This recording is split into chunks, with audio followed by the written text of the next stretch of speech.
Welcome to the Dr. Pat Show. Talk radio to thrive by. Powerful, inspiring, and coming to you live, bringing you stories of people like you and me, busting through and living life full out. Get ready to dare to wonder what your life would be like if you knew you could not fail.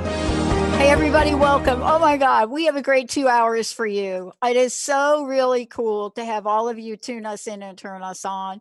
And I just got finished reading a great book. And, the guest of that book is on here today. First of all, the thing that I was attracted to about the book, ta-da, when I got the book, I must have an obsession with black covers of things or off black covers and a metallic of anything. This happens to be a beautiful, I don't even know how he pulled this off. I don't know how Antony pulled it off, but it's a beautiful copper. But then I read the book, and what I realized is that this book is something that I didn't know. I didn't think Antony Cummins thought about writing this book for the time we're living in today. Because for most of you out there, you have to know, it's like the Emmys, Benny. It's like the Emmy Awards that just came out. The list of nominations, yes. It's a list of nominations, but it's based on a body of work. Sometimes started a year ago or even further ago. And so I was looking at the nominations and I asked myself this question. I thought to myself, okay, how many of these have I watched? And what I realized and what I was struck by was I'm clearly not a comedy buff. So probably not on that list. But there was a couple of things that I was a little disappointed in. And I looked at this and I was reading the book at the same time. And I'm reading the book and I'm getting ready and I'm doing this. And I'm like, what are the expectations that I have or that we have for people we look at in the world, right? To do things. And especially when we're looking at powerful portrayals of humanness. And I thought about this and I texted my friend and I said to my friend, I do not understand. And I said, am I the only one that thought that Evan Rachel Wood's portrayal in Westworld was some of the best acting I've seen? And my friend said to me, Pat, we all have views of champions and performance of others in our minds. We all have a view of that. And she said to me, why were you disappointed? I said, well, first of all, I don't know. First glance, I didn't see her nominated, and Benny's going to fact check me on that. The second thing is that I wonder what we honor if we look at awards like this, and those of you are going to say, come on, Pat, you're in a different world because this is our pop culture. That's a different thing. There are awards that we do in the genre that I'm in now, the human potential field, for sure. But the question is, I was fascinated by this. I looked at the shows and I looked at the book, How to Be a Modern Samurai, 10 Steps to Finding Your Power and Achieving Success. And I thought to myself, the folks and the programs that are being, let's just call it acknowledged, go so much deeper in their content of what they portray, how to overcome obstacles, how to move beyond tragedy, how to look at controversy in a world. And I thought to myself, we have changed or are changing at some level in our pop culture if these are the things that we're looking at and that we value. These are the kinds of things that we're plugging into. And this is a different conversation for me then it might be, it's like, I'm not here to talk about Twitter or Facebook or social media, but what is becoming clearer and clearer is that we have moved away from sort of the necessity of living from the 50s and the passion and the revel of the 60s. We've now moved to a place where complex shows about the human dimension of things in a complex nature are becoming something we're willing to talk about. And so today, it really lines up with Antony Cummins joining me here today and talking about how to be a modern samurai. Because think about samurai. Once upon a time, it was a Tom Cruise movie. But beyond that, we have a sense of this. We have a sense about the art of war. We have a sense about the loyalty. It's hard to say the word samurai without having an image of dedication, commitment, belief. It's hard. It's hard to say samurai, even if you don't know the history and the culture. It's hard to see that image of samurai in something less than a powerful, powerful warrior, disciplined, absolutely committed to a cause. But today, we're going to be talking with Antony about the magic of this.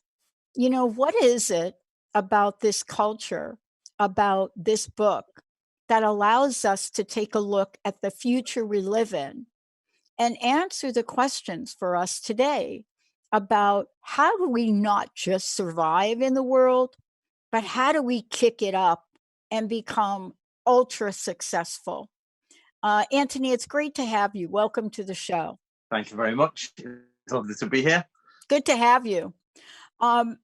This is probably something that, you know, you may or may not relate to, but the Emmy announcements just came out, and I was really struck by a number of different things. Number one, even some of the shows and some of the comedy categories are really deep. And so they're not like, you know, they're not like the shows that used to be. The complex nature to understand the human dimension, human behavior, and human spirituality is becoming really obvious to people like me. My sense is that's also part of this book that you've written. I'd like to know what it was about your life that drew you to understanding the journey, the challenges, the high points and the low points of samurai. Well, basically, I have come through the ninja, bizarrely. So when I was a child, everybody asked me this. They say, Antony, why do you love ninja and samurai so much? And the only answer I've got, the only one, is I remember being a child in a toy shop with my grandfather, and he was really tall and I was tiny. And he said to me, do you want the army figures or the ninja figures? And I looked at him really confused, thinking, how do you not know that I love ninjas so much that it isn't even a choice? And that's my earliest memory, actually, one of the earliest memories. So I don't actually know where I started to love ninja or samurai from. And then, of course, I went down the ninja craze and I did all this throughout the 80s. I was born in 1978, so the height of disco and big hair. So then basically... I brought the big hair just for you, too. Yeah, I brought the big hair. The 80s as well. Yeah. Yeah, they were big. So, and then it was the ninja boom in the UK, so and in America. So everything was ninja this, ninja that. So I latched onto that. However, in about 2004, after I'd finished my first degree at, obviously I'm English, and I was at the University of Manchester, and I went to Japan to teach English, and I set on this crusade to find out the truth about the ninja. So I actually put together a small team, and we went all over Japan, getting as many ninja scrolls as possible, and trying to find out and trying to translate them. Now, my Japanese is terrible, so I put a sort of group together who could read old Japanese, and we started publishing all the works and manuals about ninja. And it suddenly became obvious to us that actually this idea of ninja v samurai is totally wrong, and the ninja is just a subsection of full samurai warfare. So what we did is I had to then think, okay, well, how do I fix the samurai then? Because a lot of the things we thought we knew are actually a little bit incorrect. So I went on a crusade to try and find the ninja school, the samurai schools then, and put it all in context. So I've ended up about 10 years later with a mass of this translated material, translated published books, all laid out. So, and that is basically how I came to have all this information about the samurai. So, you know, I love that we're talking about this because as a kid, um, you know, why does a girl like me from the Bronx, New York, get so attracted to comic books, right? So this was my thing, just like you with ninjas, right? I got so totally hooked on the DC comic books and the characters for there, and of course the Marvel universe and those. And I would take them and I would read them and I would draw them. But I never thought about the fact that here we are, that those influences of our lives helped us shape, right, a mantra, a credo for how to live. I never really thought about that. And I was reading your book, and one of the first things that jumped out for me immediately was out of the gate, you're sharing with us these steps, but you're also giving us some backdrop about Yeah. culture. And I want to just come out of the gate and talk with you about something that I think is controversial, but I think it's important.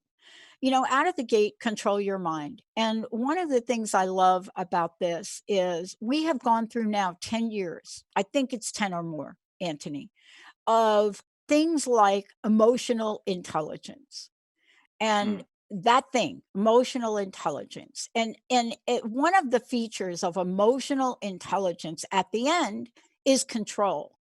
And I never really understood that, how you go through a range of emotions and you sort of let them get to have their way with you. And then at the end, we talk about control.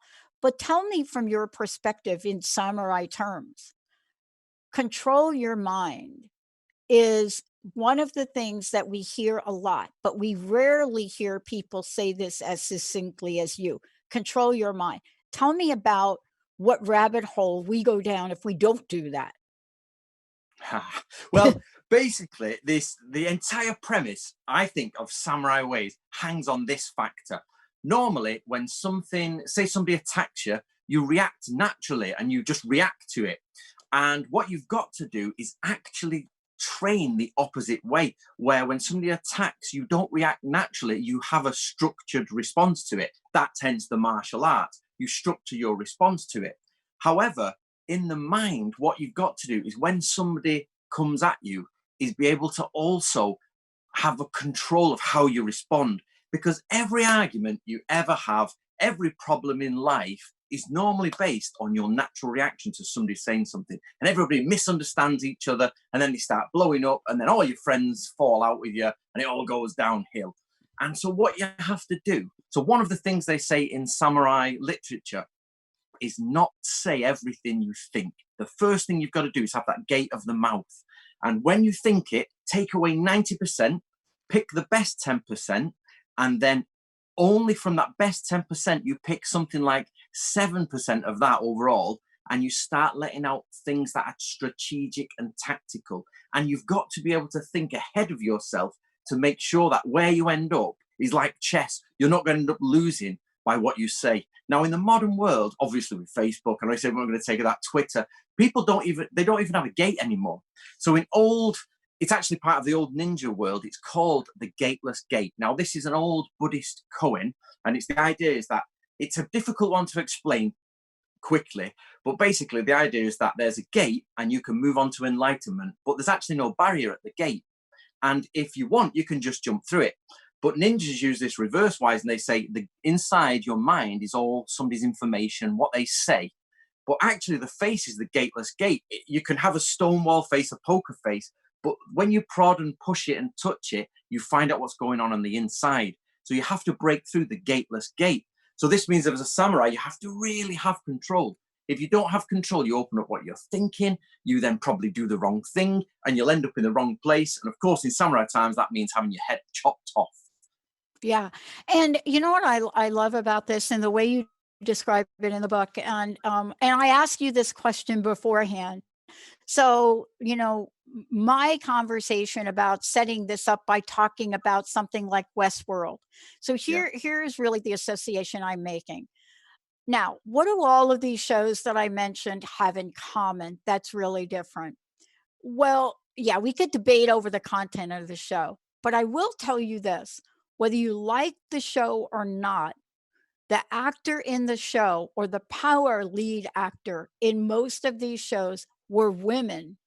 And Yeah. that is a mighty change, a mighty change. Now, I'm not saying there aren't men that were in these shows and they are not nominated.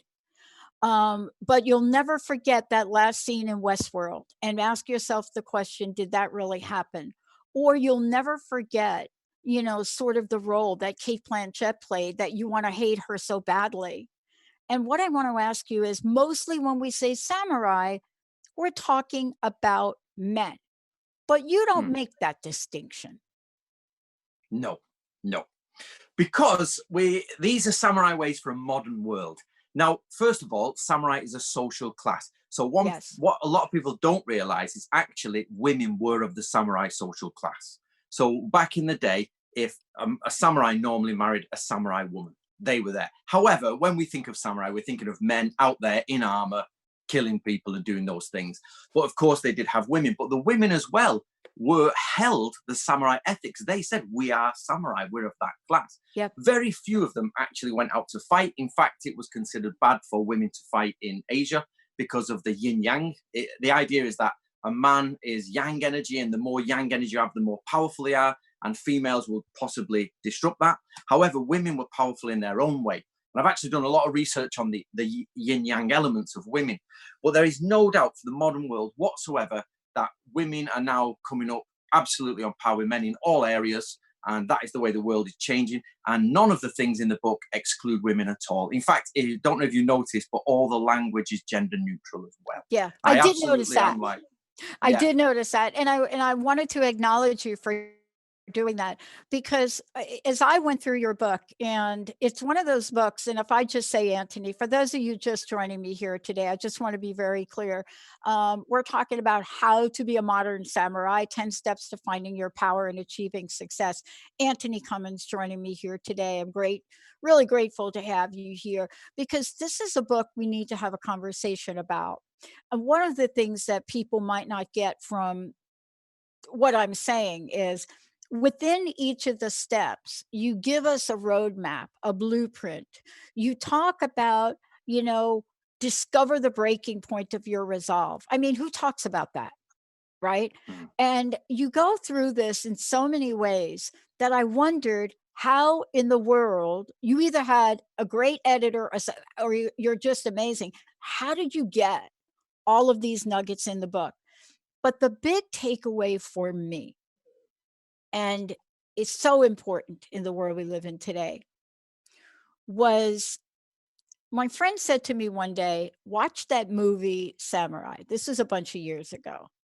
And I just thought, oh, Tom Cruise doing that role, that's like Tom Cruise playing Lestat in, Anne Oh, yeah. Rice's books.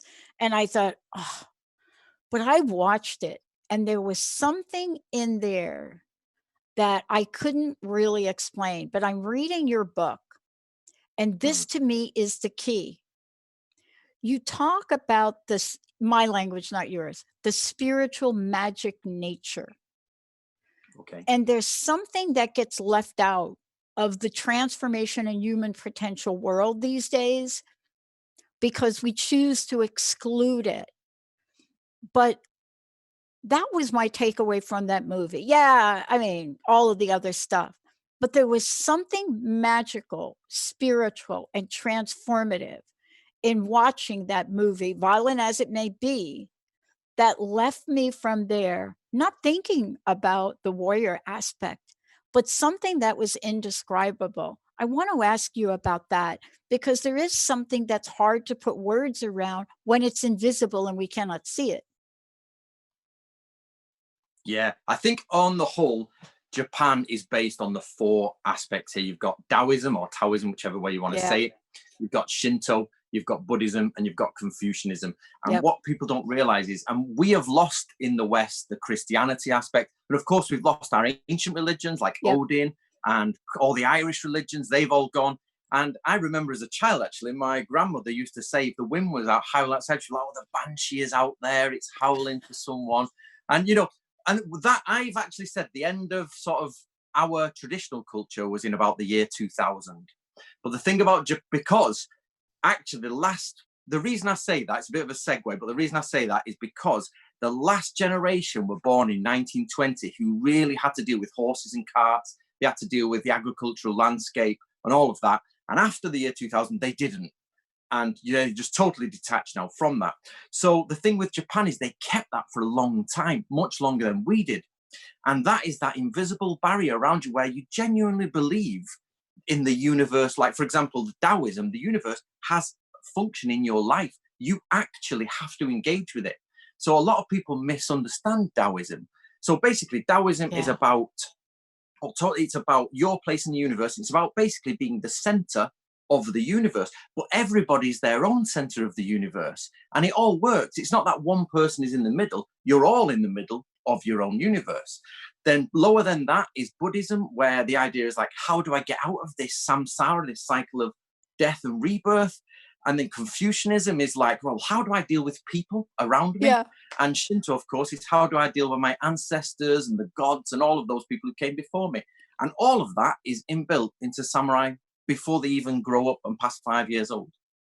And you know, what's interesting about this too is, first of all, I would like to ask our listeners, when you go get a copy of this book, How to Be a Modern Samurai, I cannot think of a better tool to have right now than this, because when I'm reading this book, and I was really surprised, you know, Antony, I'm pushing almost 10,000 books in a 16-year career. And Wow. when I get a book like this, and I think about what's been missing from my own transformation journey, and I've been through a lot. I don't want to even get into it. But everything from my mom's suicide to being homeless at 17. And by the way, you know, the way I got off the streets at 17 was I joined one of these Hare Krishna groups so that I could have new clothes and stuff. But I learned from that. Now, that's a weird story. But here's the thing for me. I got to learn about the Japanese culture. I never thought I would learn about it. But I play a sport that involves quite a few people from Asia. And one of my partners is Japanese. And I learned in action and behavior, and I can't explain it, what you have in the book. There's something I learned that encapsulates all of those spiritual practices, religions you talked about. Everything from bowing before a game, everything from if you miss a point, you know, what happens with the behavior.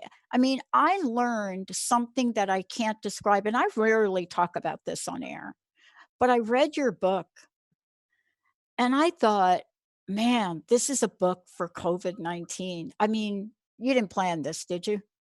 Not so far, not that I remember. But don't you find it timely that this book, everything in it, all the steps, including build a fortress, is such a blueprint for today? What was your greatest challenge when you were writing the book?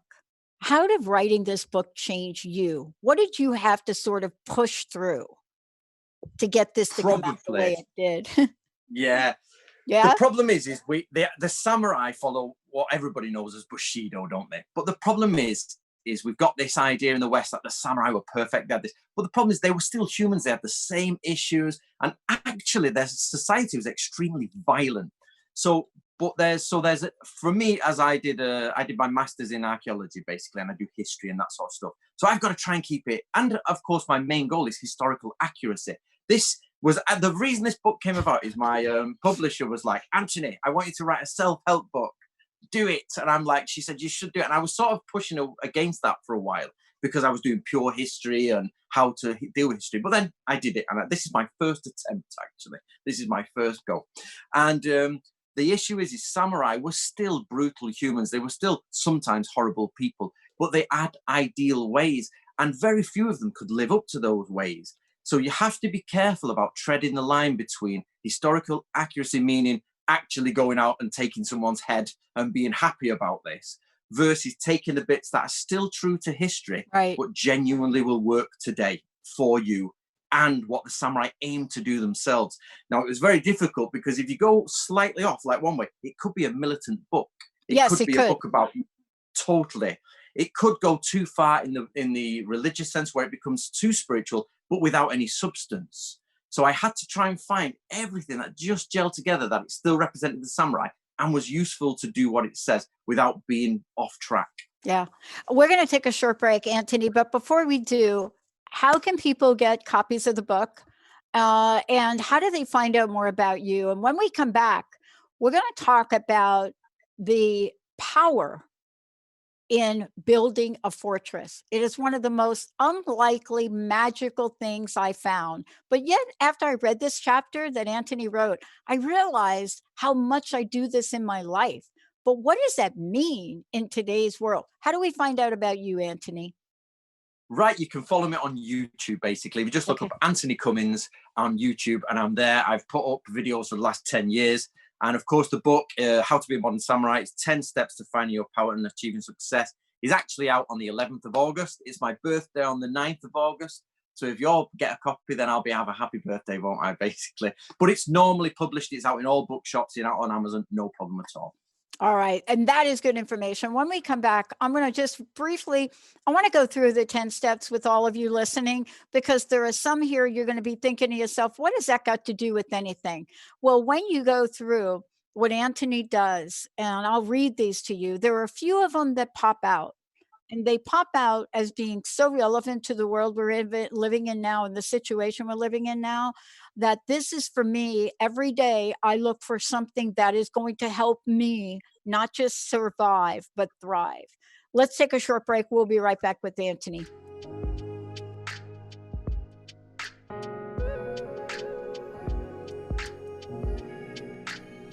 Hey, everybody, welcome back. It's so great to have all of you tune us in and turn us on.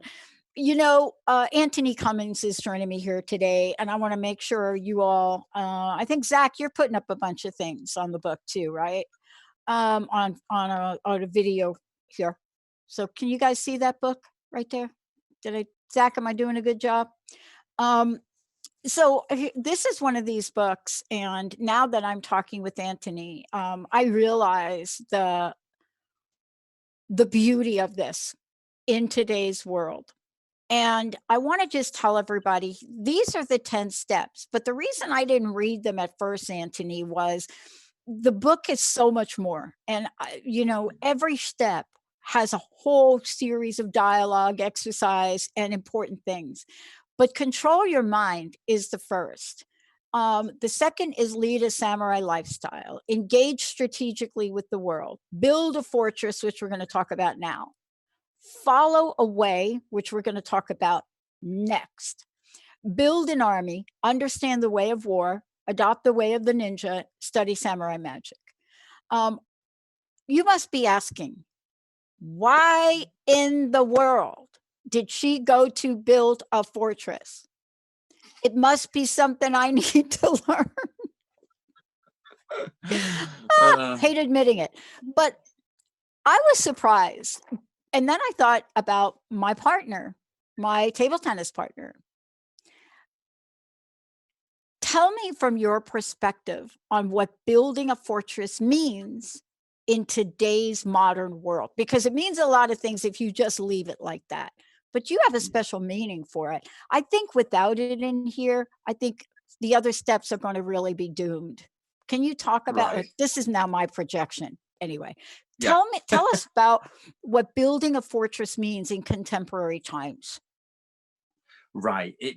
We actually are plugged into the world, aren't we? You're never off the grid. And what I don't mean, of course, is going off into the mountains and living there. You've got to live in society. But if you're interdependent on everything else, you're not an individual. You're not a samurai is an individual who works. So we have a term in samurai literature called ippei, which means independent warrior. Now, it doesn't mean that they only fight alone, they go off alone. It means that they are units alone who can band together. But the problem is, in the way we live today, you're not alone and band together. You're actually part of a network that easily breaks down and is gone. As we've shown by, COVID and everything now, you can be a lot at risk. So for me, your fortress is the primary place inside your mind where, first of all, your mental fortress there's outside, there's your private heart, there's your heart for friends, and then there's your heart for the world. And that's a Japanese saying, that's what they used to do. And that extends also to your home, to getting water, to getting fuel, even to defending it. And even the way you structure your garden should be just thinking the way of the fortress. And if you don't do this, your entire life setup is a bit messy, if you know what I mean. Yeah. Can I talk about this with you? And it does relate to the other steps. But when I was reading this, and for those of you just tuning in, Antony Cummins joining me here today, How to Be a Modern Samurai, 10 Steps to Finding Your Power. I love this word, finding your power and achieving success. Do you know 10 years ago, Antony, just wanted to say this to you, 10 years ago, if a woman used the word power, it was really pretty much they're going to have you locked up. They're like, why are you using that word? Right. I have a show that I do that's called Power Up with Dr. Pat. I'm writing a book called Power Up X. Why? What is the energy of that? Well, you literally nail it in here. Because when people ask me why, I never have a good answer. But I'm reading your book and I realize that if I don't do what you just said, I'm not going to be able to do the next step very well. I don't know if you did this on purpose or not. Let me just read this from the next step. Next step is follow a way. Follow a way. Not follow his way, her way, its way. Follow a way. If you have inherited your power from your family, set to making a solid achievement in any other path you choose so that you are respected. I studied respect and promises for 10 years. And I did a study, contrary to my school, but that's just me. And I asked a question. I asked people, what do you believe the company, the government, the world, what do you think they're obligated to provide you with? Not like, what do you think you should get, but obligated, that word. 98%, thousands of people said respect. And then I get here and I said, oh, I would love for you to talk about, one, how this made it to the book. And I would like you to also help us realize how important it is, Antony. And I'm not saying this is easy. I mean, I am in a profession right now that cost me a relationship. My friends kind of looked at me like I was crazy because I should have been able to pick any corporation that I could possibly work with and get very much money, big benefits, travel the world. And I decided I'm going to buy airtime. That's not logical. But tell me about follow your own path and how important it is to the body, the mind, and especially the soul. So paths are not laid out. There is two things here. There's the Taoist way, and then there's a little bit of the Confucian way. But what that means is the way of the universe has the same ideogram in Japanese, and the way of Confucianism way has the same ideogram, but they mean separate things. So you have to follow the Taoist way, which I'm assuming we'll talk about later. But also you have to have your own path in life. It doesn't matter if you're a potter, a swordsman, a typist, a business manager, whatever it is. If you don't carve out that path, you're just going to mingle around with everybody else, being shoved into pens saying, you go and do this job, you go and do that. So actually, when you say that you've lost a relationship and you lost friends, that's one of the things that anybody who steps onto the path or the way will find they very quickly do. You lose your friends and you lose your relationships, because what you do, as you say, inside your soul, you're reorganizing the way your mind thinks, and then you're trying, basically inside your emotional turmoil is waving, and what you've got to do is even that out, and then you suddenly have a different sort of energy with people, and suddenly other people who've not done that become erratic and strange, and the way your mind processes doesn't fit with theirs, and all of a sudden relationships start breaking down and all of that. So what you find then is new friendships come when you get your own way, but because you're not on the same path, you're on paths that go in the same direction, you tend to build better bonds with people and move along in a better way together. You know, this is one of these items, these steps, that it had to be inspirational to write, but it also had to be difficult to write in a way where you talk about finding your own special path. And, you know, I was struck by it because this has been an ongoing challenge for me. And I make decisions sometimes that are not popular, that people may get afraid, like, why are you going to do that show, or why are you talking about that? But it also leads to some of the other steps in the book, and I want to talk about, you know, uh, I, I want to get to what I bet you're finding is this is just me. I want to, before I talk about the samurai magic, I want to get to the one which I think is probably the most controversial in here, and that's the way of war. And I want to Yep. talk with you about that, though, from the way you've written about it and what the lessons are, because it would have been hard for you to write a book about samurai and not have that chapter in it. It would have been It's really only hard. war, basically. Yeah, they are Yeah, warriors. yeah. I don't know how you would have gotten around that. But you found it not just important to put in here, but you also found that there are things that we learn from war. We may not like war, right? We don't like war. Most of the time, we don't like war. But we use that term over and over again. We use it in sports. I mean, it Yep. does get used. And yet, let's talk about some of the attributes that you put in here that I think are so important to battle the war against COVID-19, because people are calling it like a war. Well, you got to remember, even things like everything's a war. People don't understand this. So what most people miss is things like sales campaign. What's a campaign? You know what I mean? We're having a I sales do know. campaign. You know what you mean? Like you mean.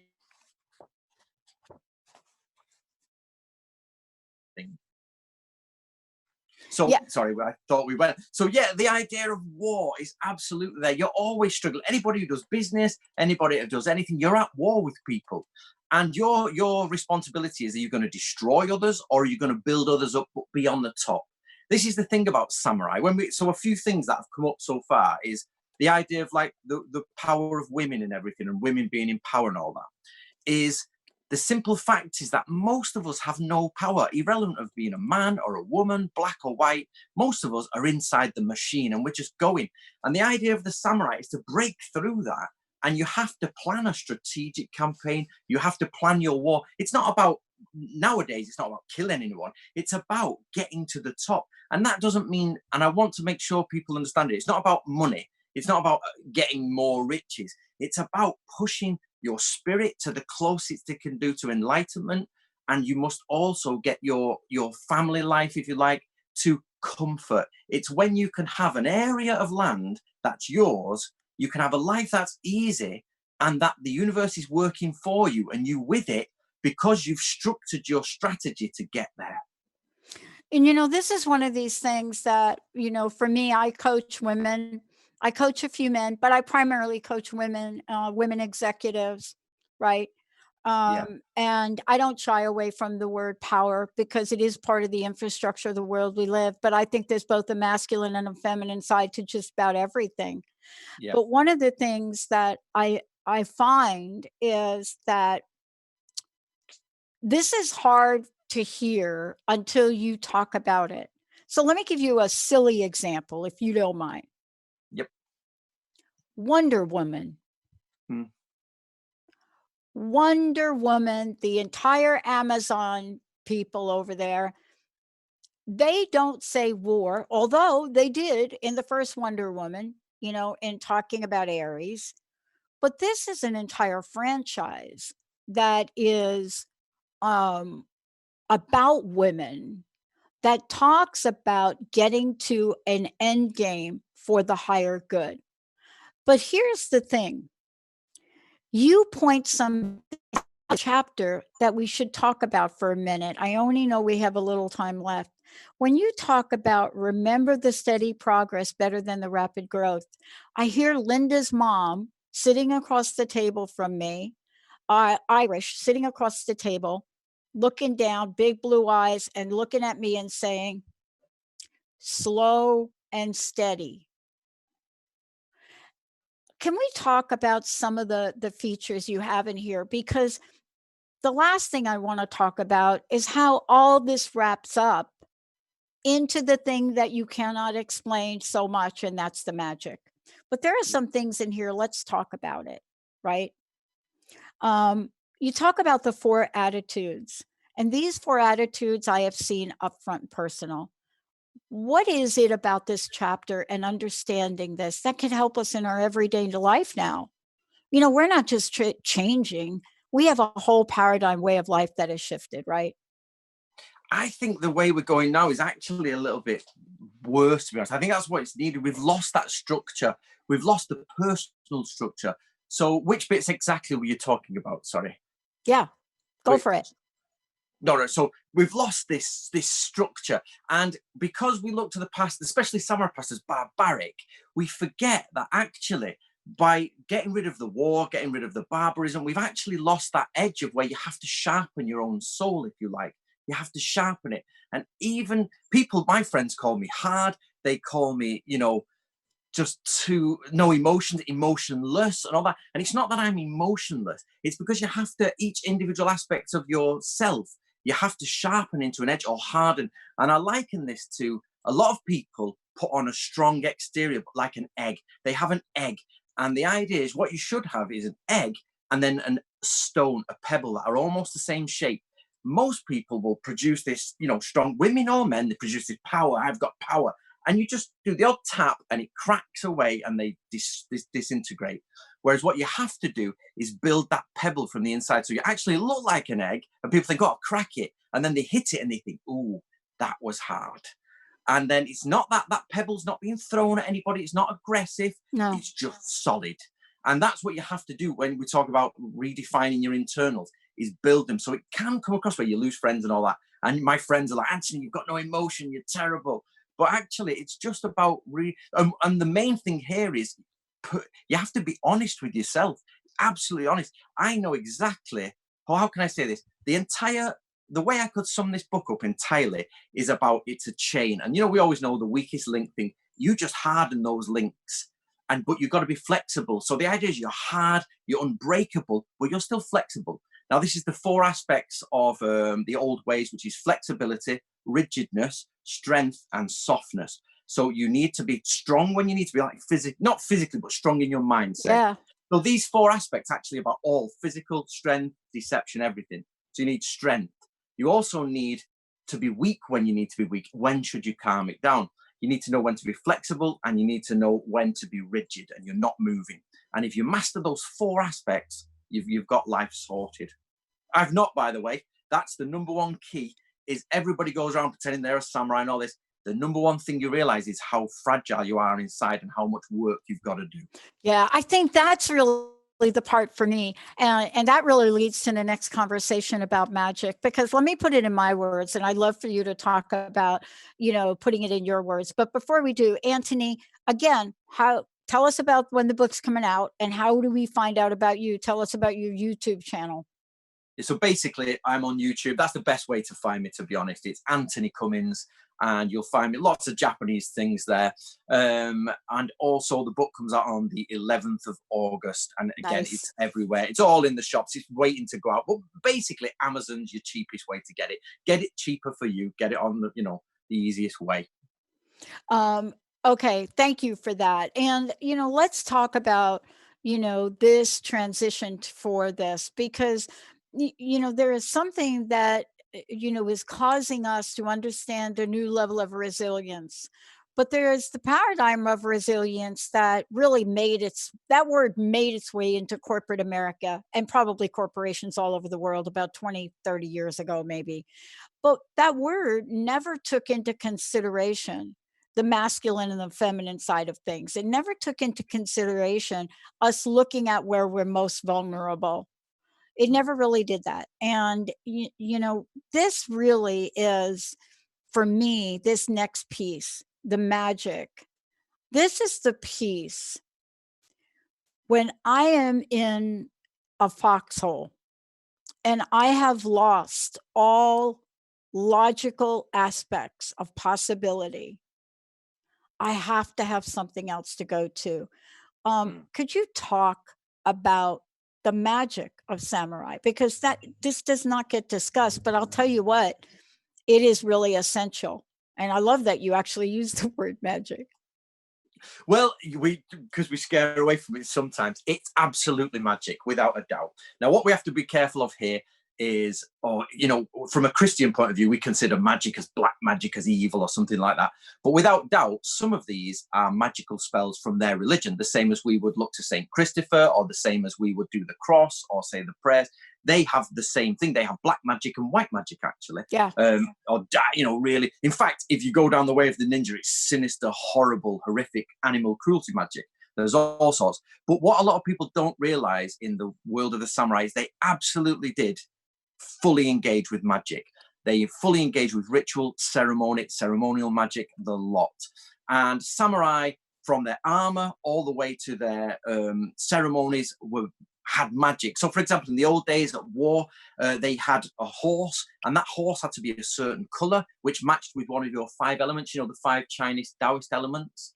And you had to be in a relationship of either a sort of generation relationship or a destructive relationship. Your armor that you wore was laced up in an incorrect way. So even you lace up in a certain way of death, if you're going to face death. You have talismans or Sanskrit and all these magical elements all over you. They even have ninjas used to go into battle with hairpins where they've got the darkness of the moon involved. And there's all sorts of magical things. So, for example, the very famous one we know is the Kuji, which is Rinpyo Tosha Kaijin Retsuzai Zen Aon. And you would do these sort of magical rituals to bring, and it actually means the army of warriors come to my back and help me out. It's absolutely steeped. But what I want to say is, without doubt, that is backed up by the idea that of Taoism, the universe is there to lead you in a certain way. And the ancestor spirits are there. So when you call on the ancestors in Japanese, you're genuinely calling on help. We would say ghosts or whatever, but you could say in Christian magic, we would call on a saint, or in sort of paganistic magic, we would call on this deity. And that's the same with samurai. I assume you've enjoyed that section on magic? I loved it because, it doesn't matter what page you turn of what spiritual practice or religion. There is the page that you turn that says, I need to call on something. I need to call on something I cannot visibly see. And there are many ways to do that. We know that. We know that you could have 98 million deities in the Hindu religion, or you could have something else. But it's this idea that we will push something so far, thinking that we can do everything ourselves with our own 2 hands to the point where we don't realize we can't. And you're right about that. There's a reference in pretty much everything that's ever been written from a scriptural perspective. I mean, Daniel in the Bible was psychic. So, how do we do that in today's modern world? And I know we've got about 2 minutes left, but part of this in what you're writing in the book is we need some new tools. And I think that's part of what you're writing about.